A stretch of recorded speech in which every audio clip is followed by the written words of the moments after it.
Hello there. Welcome. This is My Next Big Move with Jonathan Essery and Tom Morrison.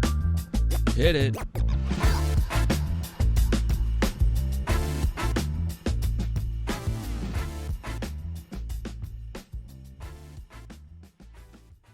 Nice. And we're back. All right. We're back. Where's all my staging stuff? I don't need it. Sample banners. There we go. Okay, cool. Dude, you got to come up with like, what's your thing? Like, that's what I've been on the last couple of years. Like this whole value trip. Like, what do I bring to the table? How do I like cull that down? How do I then package it? Like, what does that mean? Mm-hmm. And like, how do I start? It's like personal branding, basically. Like, what is your brand? And I'm not one to be popular, so it's not like I'm not trying to be an influencer. But at the same time, like, how do you let people know what your value is? Because it's like, oh, I could do that, or I could do that for so and so, or I can do whatever. Yeah. Like, what's your?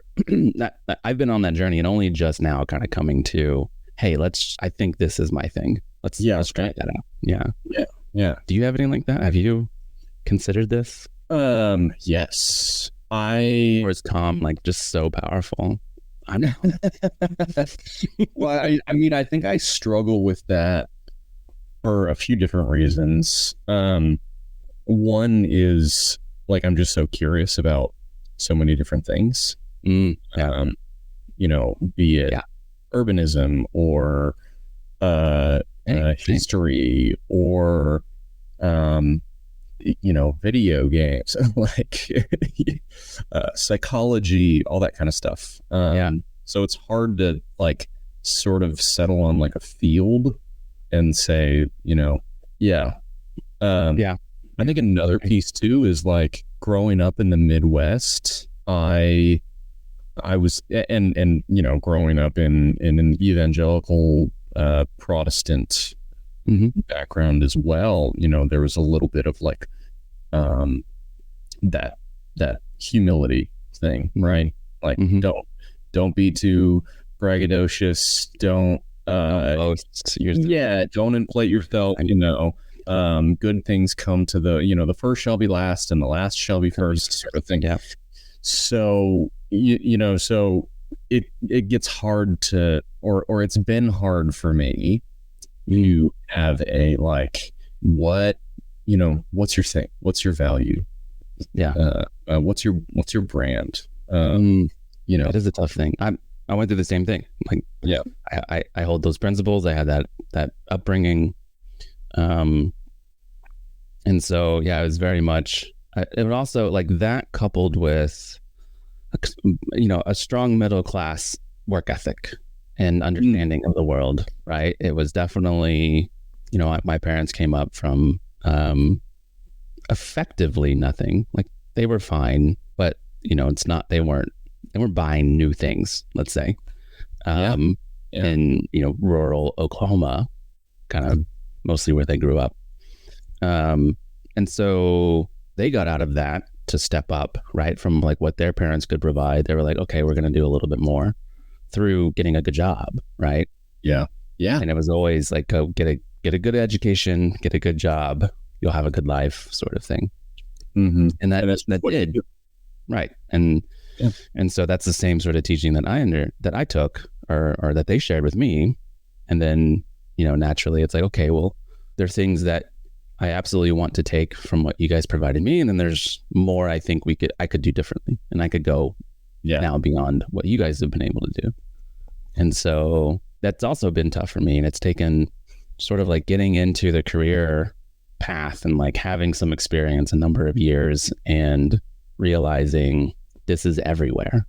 Like it's what your resume is supposed to be doing. It's any pitch into a team of like how you can contribute. It's how leadership recognizes your value to the company and whether or not to promote you. Like it just is that all the time. And then, if you want to become an expert or a master in something, and then start sharing that with others. It's like, oh, like I'm really good at this. I think others could benefit, or they are already benefiting. Mm-hmm. You kind of have to figure that out as well. And then I guess, what is that? 5 points, 4 points. The fifth point, I guess. Wait, hold on. We gotta start back over. You gotta. Oh no. We'll follow up with the recording. I think too, something that struck me was oh dang it, I lost it. It'll come back to me. But it was kind of like, okay, oh, that's what it was. If I wanted to, no one's gonna give me a handout. No one's gonna promote me just because. No one's gonna listen to me just because I say they should listen to me on any particular thing, right? Whether it's delivering a product, advancing in your career, kind of like any of the topics that we try to walk through here or discuss or unpack, that I had to be intentional about things. Some people are lucky and their paths sort of like opportunities just kind of like fall into their path and they take the risk and they get the reward and it works out for them. I think that's wonderful. But majority of people don't do that. That just doesn't happen. And I've been one of those people that I've never really won a lot of awards or gotten a lot of recognition in anything that I've done. Like literally, like in my own like self-security, self-image sort of thing of like, I can do things, I can accomplish things. The thing that's has stayed at the top is the first award I've ever won, which is in 6th grade. And it was an art award. My dad and I went to downtown Dallas one day, and I was, 10. So it was like a dinner with things, and we watched, and there was a street performer doing the spray painting art. Have you seen this? Uh-huh. Yeah. So he takes cans and he creates like crazy scenes, and he uses all of the, he misuses material to create this beautiful scene. Like that is the art. And so we sat there and watched, and I was just amazed. And my dad, the proactive person that he is, was like, "We could do that." So one night we got we had some spray paint cans. We got like a thing of poster board, and we just started playing around with like newspaper and magazine crumpled up pieces and like doing straight lines and creating this sort of like sci-fi scene on a planet. Right? It's fairly easy to kind of be just exaggerate it a little bit. And so we did a few of those, and one of those that I did that, he certainly helped with, but I was like, cool, there's this art show. Like, I think that's why we were doing it, because I was like, hey, there's this art show. I really like that thing. Could you help me do this? And so I submitted it and got like first place. Awesome. And yeah, it was wild to me. I was like, why did you give it to me? Is that good? Is what you guys are seeing better than the others, I guess? Or right. You shaded it more in this particular collection, I guess. Yeah. So like that always stuck with me because I didn't get anything else for like forever. Any other award that I've gotten has been part of a team, and like I wasn't leading that, frankly. Like there were other more knowledgeable, more expert researchers that I helped contribute to and help sort of like realize a lot of what they did, but they did a lot of like the behavioral stuff. Like, so the design research that I was a part of, like it was a team effort, and they helped package it up in a way that got solid recognition.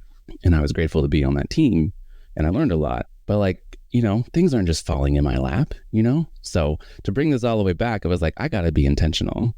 I got to figure out like what my value is and how do I package it, because no one really hires a generalist, right? They hire a specialist. I was like, well, that's not me. So what is my specialty as a generalist? And that's kind of how I started on my whole journey. Kind of similar, just echoing a lot of things of what you were saying, of where I've kind of like narrowed down to like, okay, I'm going to strive to be a fusionist. I feel like that's the highest evolution of the type of person that I am. We talked a little bit about that last time, but that's how I've kind of like, okay, only just now, like literally the last few weeks have been like, I'm going to commit to this. I think this is something I could get behind and maybe will resonate with others. And so that's what I'm unpacking. Like, what is that? What of this actually resonates with others? So, yeah. I mean, I think that's awesome, dude. I think it's interesting that like there's sort of a paradox or a conundrum in my mind about no, I'm gonna write this down as I'm saying it, of our human brains want a pattern, they want a thing, they want to know what something is, but ironically we have so many different like definitions for something, that like multiple definitions, something is defined by its relationship to other things, right? And I think we talked about this when I talked about that Veritasium episode, describing Euclid's conjectures and stuff like that. And I it's interesting because I kind of like that definition of like, you're more than just a definition of something. You're defined more by your relationship to other things. And so what do your relationships to things look like, as opposed to like, what do you look like as a person? Because when I think about like who I am, I mean, I have multiple languages to be able to describe who I am. Right. For example, like the Enneagram or personality tests, right? Like I guess I'm like an Enneagram 7, which is the enthusiast that loves, just adventure and constant,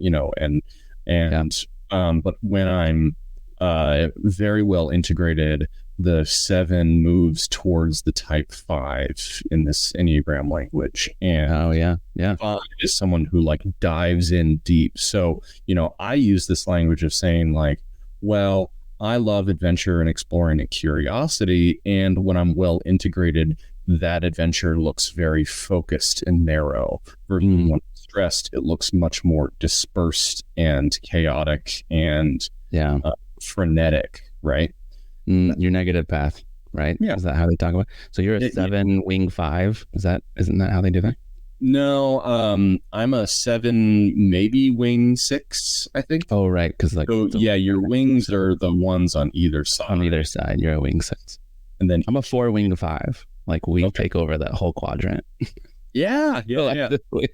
Right. Wild. I mean, the Enneagram is great because it's also it's dimensional, faceted, right? Like, yes, I'm a type 7, but type 7 are also a thinking type, and then there's also subtypes within the Enneagram. So it's a very like rich, descriptive, like sort of thing. But it's also only one way of describing myself. Yeah, that's like one lens on like your behavioral tendencies is how I've come to understand that, right? Like, and it's almost like getting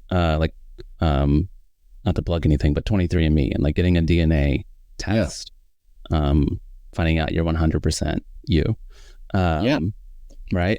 But those are tendencies, right? It lays out like these are precursors for things. It doesn't mean like that is exactly who you are. It is a piece of who you are. To your point.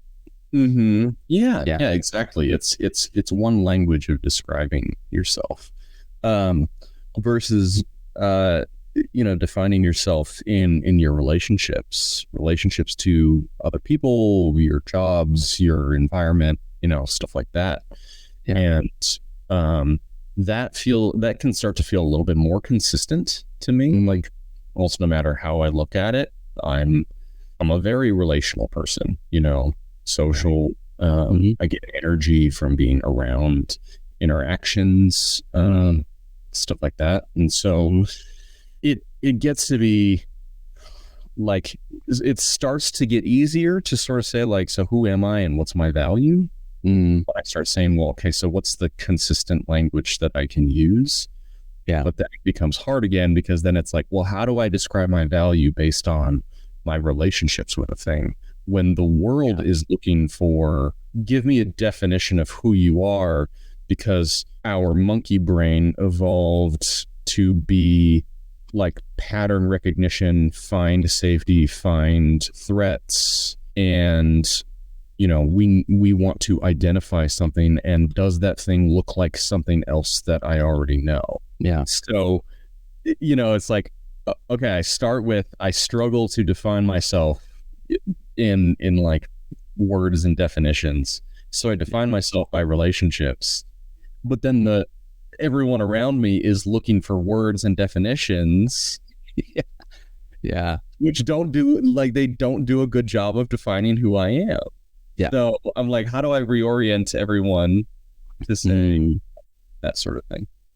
Yeah, that's interesting. I think too that reminds me or feels like also the kind of like outputs versus outcomes conversation, right? Which can be at first was like, what do you mean by outcomes?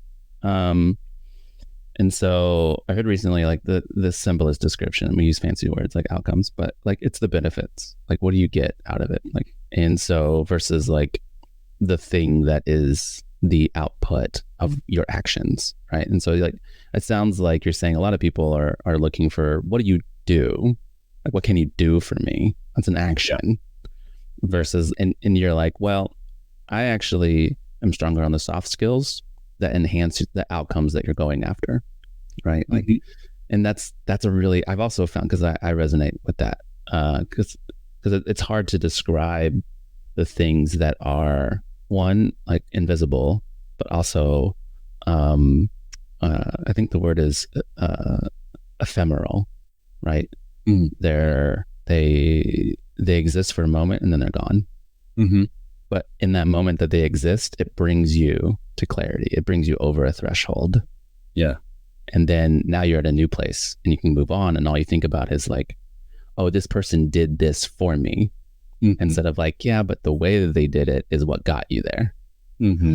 Right. And it's hard to describe that, I find. Oh, yeah, absolutely. Yeah. And that's what it sounds like. That's what I'm hearing from you, at least. Yeah. It's like you're more, your strengths that you're finding are more in the value of the relationship and how to tie and strengthen relationships or bring together things that, others may not actually be looking at. And that's also, that's funny because that is sort of what a fusionist does. Yeah. Is that, we have like broad, shallow-ish understanding of a lot of different stuff. Right. And something I'm coming to define to myself as like conceptual synthesis. Like we can get to the root mechanics of whatever that topic is, whatever that area is. We understand how it works. So then like 3 years down the road, I'm in a room with, whoever, a team trying to solve a design problem and they're trying to figure it out. And it's like, there's this weird obscure thing I came across a while back. Let me dive in a little bit more. Oh, wait, I think this fits right there. And it fits that gap. And it's like, Tom for the win. Yeah. Right. It's like, yeah, that's just what I do. Yeah. So, yeah. Yeah. I mean, I very much identify with like the fusionist thing. Because I think a lot of, especially when you talk about like, what's the value? Like what's the service? Yeah. And, from a deeply personal part of me, it's I like people's lives being easier, right? I like getting them unstuck. Yeah. I like helping them get started on whatever journey they're going on. And sort of like helping them realize what's potentially possible. That comes from a knowledge, a research, a call it shallow understanding of a lot of different things. But I would say not even necessarily shallow. There's a little bit more like than just I know that an accounting principle exists, right? It's like, oh, but I did some more digging into this. And like, when I get down into it, I can see where this can apply to something that you're needing to consider. Yeah. And so when someone just, oh my gosh, I don't even know, I can't do this thing. And I'm like, yeah, but have you considered that like the solution to your problem may not be necessarily where you're looking. It may be in some other place. Yeah.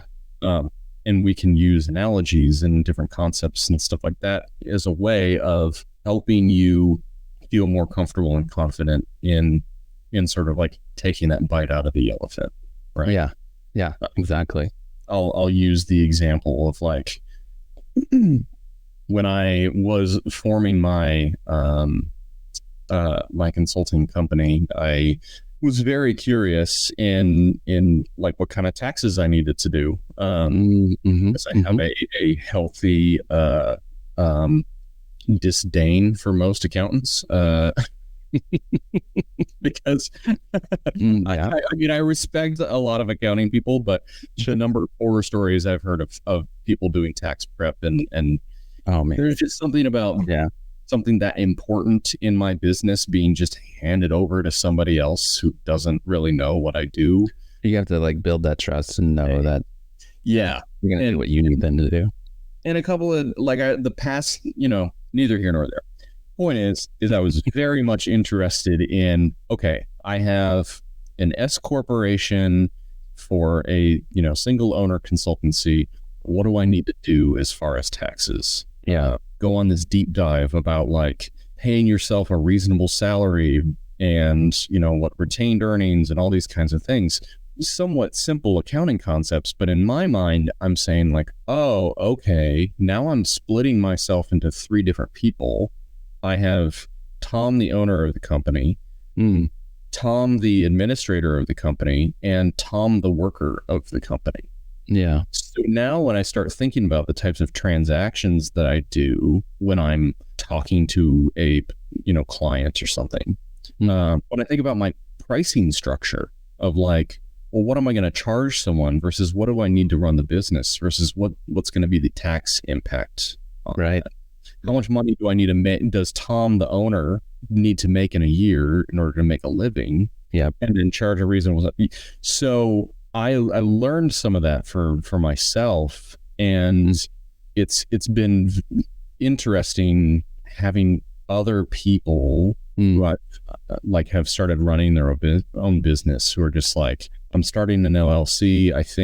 I don't know. I'm trying to figure out, what I want to do. And I'm like, here, think about it this way. I'm not going to get into the details of like accounting because that's not my expertise. But because I've done a little bit of a dive into that, I can speak to this in a more common language that sort of gets you unstuck. Yeah. Right? Hey, give me 1 second. I'll be right back. Yeah, no worries. Now taking a break for our sponsor. Okay.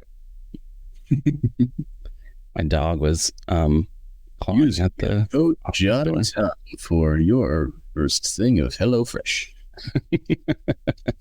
That was a good sort of like commercial spot. Also, my boy is at home today. Cool. So he's sleeping, thankfully. I put him down right before this, so hopefully he goes the whole hour. Yeah.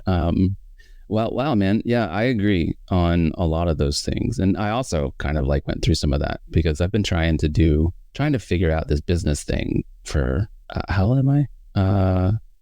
15 years. Because I didn't grow up with it, right? Like, thankfully, my wife, like her mom has run multiple businesses, runs her own business right now, very successful. And so she's got like the knack. She's like, oh, this is what you got to do. Oh, you need to do this. You need to structure it this way. And I was like, how do you know all this stuff? Yeah. Why aren't you doing your own thing? Thankfully, she started doing her own thing just recently. So I'm stoked about that. But yeah, like you go through and you try to figure those things out. And that's where like, I always wondered like, how do people do that? How do I do that? Like, what is that thing? Because not everybody can just dive into a topic, learn really quickly and then apply it for yourself, and move on to the next topic. And so that's where like I'm starting to think about it like that conceptual synthesis where it's like I know how to get down to the root concept of what all of those pieces are, how they fit together, what the system is that makes this function for the output and outcome that I'm looking for, and then I can apply that.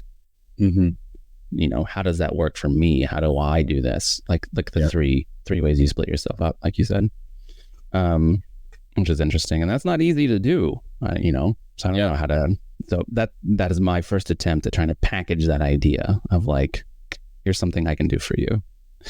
Yeah. And it's like, then you have to describe the whole thing. So like my words don't really, this is why I'm not in marketing. But I'm also trying to figure that part out, right? Like the storytelling behind what it is I do and how do you package it, which I can, right? To a degree, I can, but trying to get better. So that's part of the journey too. Yeah. Yeah. So anyway, how would you, I love that journey that we just walked through, and the storytelling.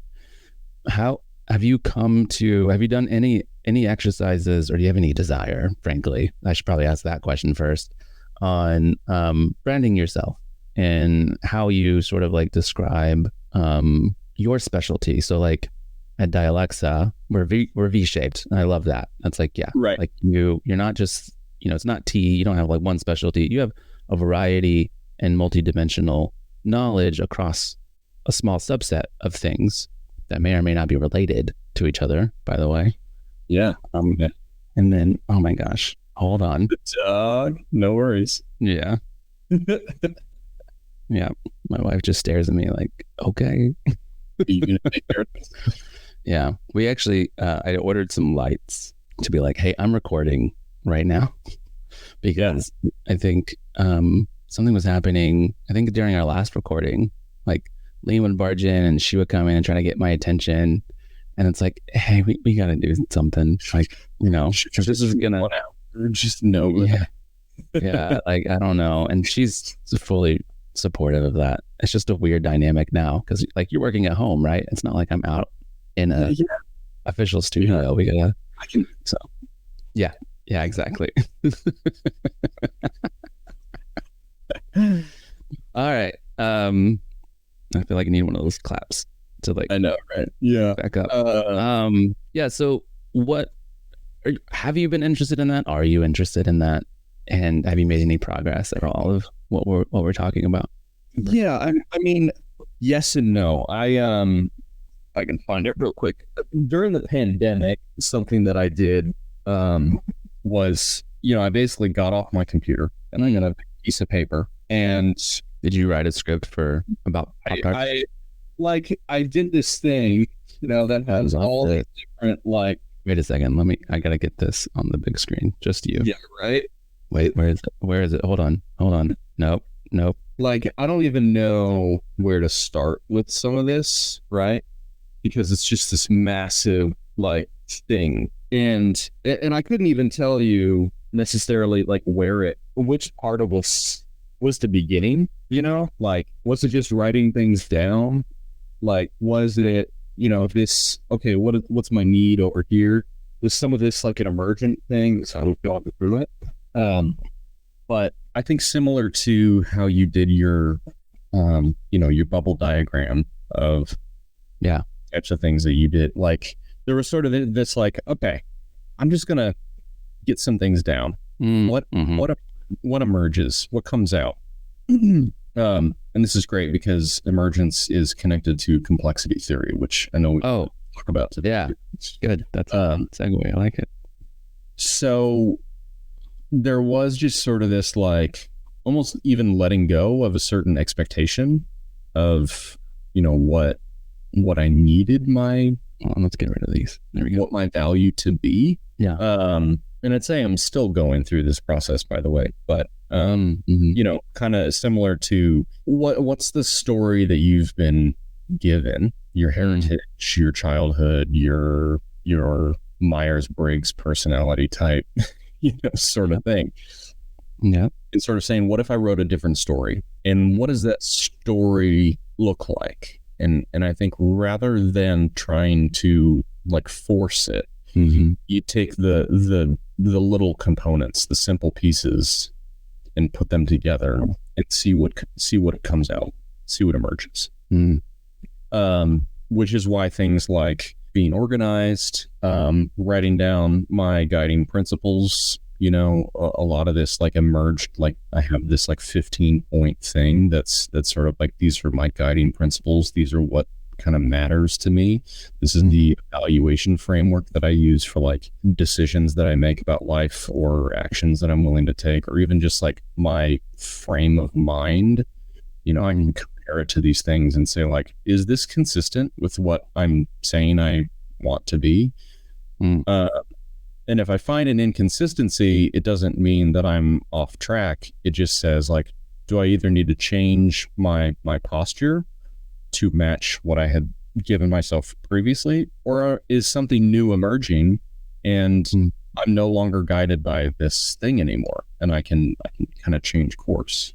Mm-hmm. Mm-hmm. So before I tie this to complexity theory, you know, I don't know. I have started that journey, I would say, on like, what's my value? What are the things that what's the story that I'm trying to create around what my value is? But I can't say that I've really seen something solid and elevator script come out of that yet. Which does make me want to, like, you know, maybe there's an LLM, you know, that can help. That can help you with that. Yeah. I've used that. Yeah. That's helped me sort of like suss out different things and kind of like get those creative juices flowing. And I was like, okay, those are 30 bad ideas. Let's now maybe, oh wait, but this triggered a new thought, right? Yeah. Oh, that's cool. Yeah. So, so complexity theory. Hold on a second before we jump. So that your giant emergent diagram, that was in COVID. That was 2020, 2021. Yeah, 2021. Yeah. Mm-hmm. It was 2020, I think. Yeah. Out of the motivation of changing your stars effectively. Like if there was a story of me, what would it be if I rewrote that story? Mm-hmm. Yeah, and you know, during that time I was unemployed. Yeah, I had been let go from a previous job, and so, you know, as I was entering the job market, it's like, oh great, the job market dried up. So I'm like, well, crap. But also seeing like this opportunity. Is this an opportunity to, you know, I had been working in oil and gas and more like project management type stuff, and I was like, how does that match with what I want to do? Like, what do I look like 20 years from now, and what actions can I start taking today to get there, be on that path? Because I think 1 year or even 5 years is too short of a time frame. You know, you just don't know what's going to happen. Yeah. So it was sort of like, okay, well, what sort of things are emerging along that path of getting to potentially a future of where I want to be in 20 years, right? Yeah. Could be multiple futures, and or some versions of that you can go through and get to one plateau and then reimagine, right? Based off of the new emergent things that you come across. And so all of that is navigating the complexity of our current existence, which is wild to me. It's something that I'm diving into, and I talk about as like the techno-sapien condition, because there's, you know, we've always relied on technology to build our civilizations and to survive in new or different ways. It's never been as pervasive as this. And I think it's adjusting a lot of what we do. And so like I talk about it more in terms of like hyper complexity, because all of that is like now at your front door or directly downloading into your cerebellum with all the things that we interact with. So help us understand complexity and complexity theory that maybe encourages us to think differently and how we might be able to navigate those things. Ultimately is where I want to go. So like help us understand what is complexity theory? Yeah, so I'm gonna butcher this definition because I only have a basic understanding. But so my view is that there's a little bit of a paradigm shift that you have to have when you start thinking about things in a complexity theory. Okay. Complexity is not the same as complication. So complexity theory basically says you have simple agents, you can call them, with a defined set of rules, and given those rules, you look for the interactions and the behaviors between those agents based on the rules that you've been given in their environment. And then you can see what behavior emerges.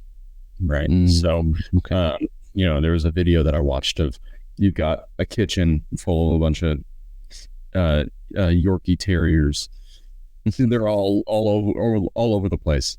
And then you introduce a bowl of water or milk or whatever, all these puppies, and their rule of the pup that the puppy has is have access to the milk. Well, the emergent behavior is then all of a sudden you have this bowl with these puppies walking in a circle while they're drinking the milk. And I mean, you couldn't predict that. You couldn't. Yeah. You would think, oh, all the puppies just go straight. All go, and they're all pinwheeled out from the milk bowl. Because of the rules that are in their mind, and because of the way that the model has kind of gets set up, instead they start walking in a circle while they're drinking the milk. And so you see this emergent behavior, and then you start to say, okay, cool. Now I can start to consider what this system looks like, and I can start to make designs around that emergent behavior rather than trying to restrict the dogs from walking in a circle while they're trying to get milk. Right. Maybe I make sure that there's non-slip surface for them to hold on to. No obstructions around it. Maybe it's so far away from the countertop or tables or whatever. Yeah, exactly. Yeah. Or maybe you're like, okay, how do we, maybe we give them all separate bowls, so that they like, what does that look like? Right. Yeah. So it's very big in like nature, that sort of thing.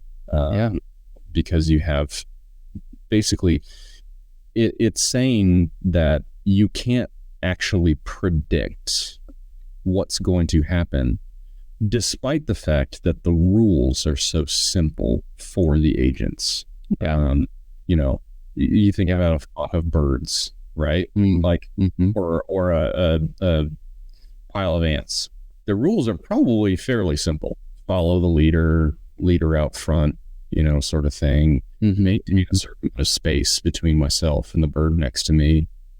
And from those simple like wirings, you then get this emerging complex behavior of an entire flock of birds that seems to move as one. Yeah. And knows how to go across their migration path. And all of these sorts of things, right? So yeah. And so it's interesting in I'll drop we can actually apply a lot of this to design and product design, because I think you put a couple of little things in here, including the link. This article basically says designing for emergence, and so rather than these like sort of predefined sort of things about like what a large group of people needs, you kind of boil it down into these much more simple things, depending on your application, right? Yeah. Let's see if I can grab. Let's see. Let's do this. So, this little chart here kind of says, I know we're not sharing the screen, but, I can share. Yeah. Remove ad. There we go. Yeah. There's this chart that kind of, or this matrix, right? That, the user has knowledge and control. You need to design a system that allows them to like let things emerge, not only give them furniture, give them basic building blocks so that they can build their own furniture. Whereas user-centered design is like you're giving all the design or the control to the designer, right? You're saying the furniture is going to look like this, but we're going to get some information from the user, because they're the ones who have all the information about how they're going to use it or what's comfortable with it. As opposed to like, you know, the others of high modern design is a good example of like the opposite, right? Where it's just like, we have control and we know what you want. We know exactly what you need. Yeah. And you will enjoy it. Yeah. Yeah. Because we enjoy it. And you know, and which can work. But it leaves no room for that, like allowing things to sort of like come out. Yeah. You just, you know, oh, let's see what, and so I think a lot of this, there is ties to Agile in this, right? Like you don't go like you don't go out and build this huge backlog of requirements, or you shouldn't necessarily, right? Unless you have certain restrictions around like security and blah blah blah. Yeah. But you should really just, you know, your client says, hey, we want to serve these people. You say, great, let's start building something right now. Let's in front of those people. Let's see how they use it. Let's see what emerges. Yeah, that's the release, like quick iterations, get the feedback, and then make the updates, re-release. Right. And there's how recent is this type of design approach around from complexity theory, and then like designing for things like designing for emergence, designing for I mean, what is that? Adaptation? What kind of word is that? What does that mean? Yeah, I'm not sure. You know, this article is this person's interpretation, right? That's fair. I would say that I have my own, so I respect that. Yeah. But I would say that they also, their article is based off of a lot of like well-established, I think specifically around design, right? You know, they come from a design background, so things around like architecture and stuff like that is the basis for a lot of this stuff. So yeah, I can't necessarily say when this has all come out, because you could, well, like if it's like apply, is this like in the last decade where people are starting to like, hey, our last 5 years? Oh, well, you can look it up. I'm just curious. If you don't know, it's fine. Yeah, well, and that's the thing, is I don't even know if designing for emergence is a like formal practice at this point. Maybe not. Yeah, it might be emerging. Yeah, exactly. And it's there because you've got the people who are designing. You know, there's another chart in this article that shows the sort of the business model curve of the large, you know, common sort of thing, this huge number of users, but it's a very narrow set of needs, right? Yeah, because it's so common versus the long tail, right? You've got that long tail that has these like, the needs become more edge cases, or more and more particular, relevant. But the number of users of those things is much smaller.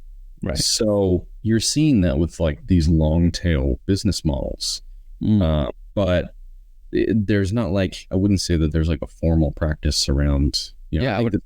This person's article is sort of saying like, there's a need for this. There's a need for it. Yeah. Not necessarily anything yet. That's cool. That feels kind of like cutting edge product design.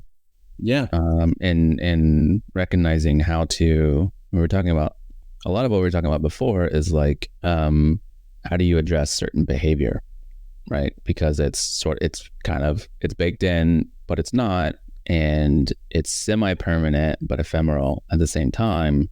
It's kind of hard to like keep your hands on it because, and that's what always has interested me in like behavioral science and what I've been doing for the last 10 years. And that is like understanding why people do what they do, and then how do you influence them? And then if you keep going down that route, how can you hijack their behavior and marketing does an amazing job at this for the last 120 something years of knowing what to make you think, right? And I don't want to get too conspiratorial in our conversation, but the systems that play and the products we interact with have different incentives than you just scrolling through and enjoying pictures of other people or commenting or, broadcasting your message even, right? They have, there's different things at play that in the emergence of how we act at scale, right? Across millions of users on whatever platform, that they start to say, we're going to gravitate towards whatever based off of their own motivations. Right? I think that's the design exaptation is how do you're forcing a change in behavior of the user based on your design. Because the assumed designer has knowledge, but the user has control. So skateboarders on park benches is the example here, but it would be those things like dang pegs. Yeah. I'm the designer and I don't want people sleeping on benches, or I don't want skateboarders skating on benches. Yeah. I can design my bench in a way that if the user has control of where they want to use their skateboard or not, they're going to choose not to put their skateboard on this bench because they're going to crash, right? Yeah, they're not going to grind. Yeah. In the way that they want. It's not going to be enjoyable. Yeah. So, I think there's a lot of that, like in the marketing sort of world of how do we change people's behavior to get closer to our product, right? Or force people to use our product in a very specific way, which can be useful. Yeah, I think that guide them through a sequence. Yeah, when you look at this matrix, it's like it's not saying that one is necessarily better than the other. It's just saying that they're different. There are times to know when to do this, right? Yeah, and I think that's sort of the specialty that I suspect and predict will arise as more valuable as AI becomes more a part of how we interact with each other, how we understand information, how that's infused into products that we're already interacting with. Like we saw Google's announcement recently. ChatGPT released GPT 4.0 with like multimodal interactions, and as that progresses, being able to recognize and synthesize things beyond our designer knowledge is going to pick up, right? So like being able to design for emergence means we're going to be able to recognize emergence a little bit more quickly, and then synthesize what that means and generate ideas of how to approach and then maybe evolve the way our digital products are created so that it scales with the ebbs and flow of the flock, to call back to your bird analogy earlier. Yeah. I mean, again, I would say that a lot of this depends on, the user versus the designer, right? When you are both the user and the designer, talk about your career progression, right? Like, you're the one who has the knowledge of you and your career. You're also the one in control. So you need to design for the emergence of what your career can look like. You're not going to do the equivalent of high modern design. Yeah, of saying my career must look like this, it must be like that, because that would assume that somebody besides you has control. Right? Designer has control. Well, who's the designer? Whoever wrote your story previously, your parents, your professors, whatever. But if you go under the assumption that, like, I'm in control of my own career, I'm in control of designing my career, what that looks like, well, now I need to design for emergence. Yeah. So I need to start putting these very simple pieces together in my life, understanding the rules around them, certain things like whatever. And then sort of see like what kind of starts to come out of that. And it may not necessarily be a specific job, but it could be a path. Yeah. So a direction, a vision, a mission, a passion, right? All of those ishins, all the shins that help orient and direct our life and our life's like effort and energy and work and output, and being intentional about those things is really, I think too, another sort of maybe one of the foundational pillars of what I'm looking to continue to extract from our conversation, right? On our journey together, and finding our next big move, you have to start to define like where you want to go, like we've talked about. And this is one of those ways of, well, that also has to, you have to learn to identify what to adapt to. There's a lot of twos in that statement. And that is why I've used that. Yeah. Sorry to interrupt. No, I was gonna say that can be difficult. Go ahead. Yeah. I mean, I think that's why I have used the hiking analogy. My consulting is kind of based around that idea of like you set your sights on something of where you kind of want to go, but you have to allow for what emerges along the way on that path. Are you going to be stumbling over rocks? What if you come across a river? What if it starts thunderstorming? Like scenario planning at that point. Yes. Like, what are these scenarios and what are my mitigation strategies? And you can't over plan for those things. You can't plan for every single obstacle you're going to run into when you go on a hike. It's just unfeasible. So what can you do as far as a posture, a story, preparation for what emerges out of there?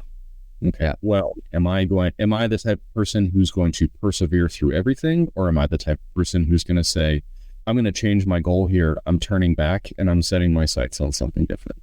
They're all okay things. But it's that, sort of establishing some of those simple rules, and then seeing what happens as you go on. Yeah, totally.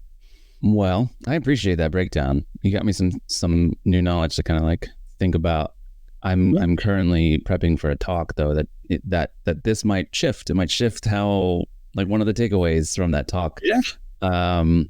Where I'm talking about like technology at human scale a lot this year, and the implications of that. And this is one of those things that, like, because of how we're interacting, we should consider, like, in our human-centric design, not just user-centric, how to approach the emergent behaviors so that we can counteract some of the negative things that are coming out of it, and mitigate those and pull things back to a net positive for humankind. So, which is not easy, but I don't know, something I care about deeply. So I'm trying to figure it out. Yeah. Anyway, cool, man. Any final thoughts, Tom? This has been another great conversation. Always right? Yeah, man. Love it. I mean, it's right. Like I love that even our own conversations are emblematic of this sort of like complexity theory and seeing the emergence, right? Like, we're still seeding it with things that, like, some inputs here and there, but I think it's a really cool sort of thing. Again, the posture of just kind of like allowing yourself to see what happens, what comes out of it. Apply that to personal life, career goals, apply it to product, apply it to AI, but nice. I don't have any other like big thoughts or things. I felt like cool. That might just be the end. We might just even cut it off with your last statement there. To be honest, that's pretty good. I think next time we'll we didn't get around to talking to about your newsletter, which I would. Oh, that's fine. Yeah, we can come back around to that. And I would be interested in hearing what you think about potentially adding some guests at some point. Well, it's funny you mentioned that. So Amber Wang, right? Yep, that's who I was thinking about as well. Who left? We connected after that, and I mentioned this, like, I've been wanting to catch up with her anyway, and now that she's got some free time, I was like, hey, let's just schedule a time. Oh, by the way, she shared that, she's kind of taking a short sabbatical to work on some other projects that she's interested in doing. And so we actually have time tomorrow, and she agreed to record it. So I think it was just like, we're just gonna talk just like this, and I'm just gonna record it And then there might be a follow-up. I don't know yet of how that would work, but we should talk through, what does it mean to have a guest? How do we want to prep for that? This is kind of like an ad hoc thing, which I'm liking because, okay, we're starting to get some momentum, you and I. Yeah. And in the middle of our talk here, I was thinking, well, heck, if we're both on board with this, the next step to just releasing a weekly podcast is literally just setting it up, having some of the description to package it, intro, outro, music, right? There's some editing, post-editing to do, but that's basically it. Mm-hmm. So I wanted to pose that to you. If you just want to like start down that journey or you're still kind of like cool doing this internally, and I don't think I would even release it publicly. We might do like a beta release or even an alpha release with dialectans and just be like, hey, we've started doing this. Here's where you can go listen and start getting some feedback that way. I don't know. What are your thoughts on that? Yeah, I mean, contemplating. Mm-hmm. Mm-hmm. Yeah, part of me is like, I kind of like the podcasts that just start. Yeah. Having a lot of like a big package around, outro or intro music and all that kind of stuff. You don't like that format? Well, I mean, I'm not opposed to it necessarily. Mm-hmm. I think there's a psychological thing around having like some sort of a, like a chime or a jingle that kind of lets you know that it's starting. That might click play and like you literally just like start. Yeah. I think but like there needs to be a transition from where they are to what they're going to listen to where yeah. But sometimes like a full 10 to 30 second like theme song is kind of like, oh, okay, and I've already pressed play. Like, can I start listening to the podcast now? Oh yeah. I have. There's some things where it does seem to drag on, and it's like I appreciate that because like in my view, it's one, that's the advice everybody gives, and two, it makes it a show, right? There's like a certain production value that then is received, right? Like this is of a certain level instead of just like two kids in the garage talking about whatever. Mm-hmm. And we're somewhere in between. Yeah, I feel we're two guys interested in a topic who hit record as we figure it out. And I think there are nuggets of what people might find valuable at different levels and stages of where they are at as we figure our own stuff out, right? Mm-hmm. And then have people on to talk about their stuff. And so I can respect that. I mean, basically, there's a part of me that says like, let's start letting people listen to it and let's see what they say. Are they like, I mean, if you guys had some branding, I might be more interested. You need. I don't know who would actually say that. If you had more branding to distract me from the conversation, right? Yeah. I might listen to the conversation more. Yeah. I never. But yeah, just little feedback like that, right? Like, hey, you guys need a logo, or hey, having a little jingle up front would be, it's something too that I think if we go with podcast route, which this might also just be a YouTube channel as well. Could be. I mean, well, I don't know why not. I don't even care about the powered by StreamYard. I mean, there are other things. And if Dialects, I thought about this too, audaciously, that if Dialects wants to sort of like brand it or whatever, or we can use whatever do we need to go? Yeah, I guess I gotta go. They can fit the bill for a paid thing. Yeah. Maybe we have a separate rather than a podcast conversation, we'll have just talk about it. We'll have a planning meeting or something. Yeah, I mean, next week can just be a planning meeting. I don't know. Yeah, we could do that. It is a short week next week, so Yeah, and you had to reschedule it to Wednesday, right? Because you didn't want to do it right after the holiday. Is that right? Mostly because I can't. I had to reschedule my Monday meeting for Tuesday. Okay, and then, so I had just a planning meeting next week. Sounds good. Yeah, no worries. All right, man. Do that. I got to run to the airport now, so wish me luck. Be safe. Yeah. Thanks, Tom. See you, man. See you soon, John. Thank you for listening to My Next Big Move. I'm Jonathan Essery with Tom Morrison. We'll see you next time.